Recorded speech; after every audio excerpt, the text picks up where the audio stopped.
What's going on, people? Jason here, and this is a video about a 3D printer, a first for the channel. 3D printers are actually a product category I've kind of had a more and more developing interest in, and it makes sense because my degree I just graduated from was in mechanical engineering, and in my capstone class I remember seeing a bunch of different teams doing prototyping with 3D printers, and I kept hearing, Bambu Labs being one of the main companies that I kept hearing pop up. They got a lot of the spotlight, but today we're actually talking about a different company, Anycubic, and the reason I mentioned Bambu Labs is because this company and a lot of their more recent offerings are poised to compete directly with Bambu. And so for this specific model being kind of a more budget option, $349 is the sale price. We're competing with something like the Bambu A1 Mini if we're talking about the sale price, where that particular 3D printer is about $300, or even something like the Bambu P1S at $699 when you consider that this Anycubic 3D printer is actually $549 at its regular price. And also, I should probably tell you the model that we're working with, what on earth this whole video is about. It's the Anycubic Kobra 3 V2 combo. Alright, so let's go ahead and get into the first compelling feature that this Kobra 3 V2 combo offers. Let's talk about print speed, and the print speed that this Anycubic printer offers. So that's 300 millimeters per second as default, 600 millimeters per second as the max. And from my research, that seems to be a pretty impressive spec, especially at this sale price we're talking about, where with those two Bambu printers, being the A1 Mini and the P1S I mentioned a second ago, both of those don't get up to either the default speed or the max speed I just said. So for those printers, it's 500 millimeters per second max, 250 millimeters as the default. And actually, it's not even so much about the 600 as the max, but also that Anycubic has the confidence to put 300 millimeters per second as the default. So they're pretty confident when it comes to the quality of the print as well. It's not sloppy, it's not speed at the expense of the actual print quality. And I can say that because the Anycubic machine has advanced vibration compensation built in.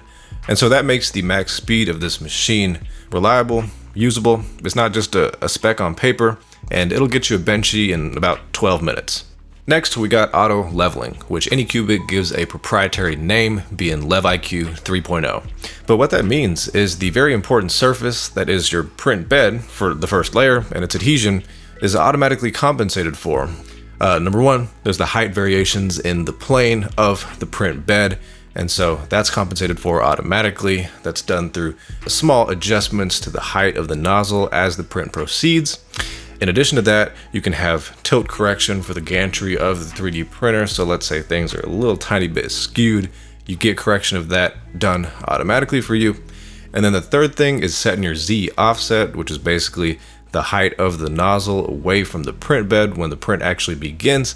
And that's something fairly important to fine tune, because too far away, you're not going to get adhesion. Too close, you're going to get kind of squishing or potentially even grinding and hitting that plane. And so you get an automatic adjustment of the Z offset with this machine. This is actually a feature set replicated by the Bambu A1 Mini, so in that sense, I guess hats off to Bambu and kudos for that. These are good capabilities that it offers here. Next up, we got AI monitoring, because what doesn't have something AI these days? But this specific system uses a 720p camera that's inside the machine, looking at the print, and what it does is detect failed print specifically from spaghettiing. This is one of the newer terms for me to learn about 3D printers, and also one of the funnier ones. It's when you're in the middle of a print and the base or the portion that's been printed thus far detaches, and so the printer continues to print, but it's printing on nothing, and it's just spewing out filament into thin air, which is obviously not a good thing to continue doing. And so the Kobra 3 V2 combo is supposed to use that printer plus the AI, detect that happens, and it'll go ahead and stop the print. That last bit, the notification part, actually comes through the Anycubic app, where you can actually see a live view inside the 3D printer. So that's useful for things outside of error detection, just kind of tracking progress from afar remotely. But then also, because the camera has the dual function of being used for the AI monitoring of spaghetti, you'll get notified when there's errors on that end through the app as well. As we make our way down the list, I'm actually going to talk a little bit more about the vibration compensation. And earlier I talked about it in the context of making the high speed of this machine actually usable, to where it's not sloppy prints you're getting at 300 or even all the way up to the 600, you're getting crisp and clean end results. And that's, as I mentioned earlier, partly due to the vibration compensation. And so here, talking a little bit more about what that is and what it does, kind of is in the name. It's monitoring the resonant frequency of the printer as it moves and performs different motions. In other words, kind of monitoring the difference in input and output that you actually get, the signal you're sending to the motors, and then also what the output is when it comes to how the machine perceives itself being rocked or moved or having changes in position, and then compensating for those by using pre-adjusted motion commands. So this can greatly improve print quality. Vibration compensation makes the speed effective. It also makes the entire printing process, all your prints in general, better quality. And that's an important selling point. Next, we have an all-metal, quick swappable hot end. And the hot end is the portion where the filament is actually heated and then sent through to actually reach the nozzle and then ultimately fully pushed out to print whatever you may happen to be printing. As I understand it, with a 3D printer, this is a portion that is going to need to be swapped if you're, let's say, doing a different nozzle size, going from 0.6 to 0.2 to 0.8. You can make that switch much more easily with that quick swappability. And then also, as far as the internals go and the all-metal construction I mentioned, it is common for a Teflon material to be used for the tubes inside the hot end, but that does have quicker degradation, especially when you're running hotter materials, hotter filament, PETG, TPU, ASA, and so you get better performance over time with the all-metal design. With the Anycubic Kobra 3 V2, you got a max temperature of 300 degrees Celsius, same with the Bambu A1 Mini and P1S, as well as the all-metal interior as opposed to Teflon PTFE. Next up, we got multicolor printing capabilities, powered by the Ace Pro.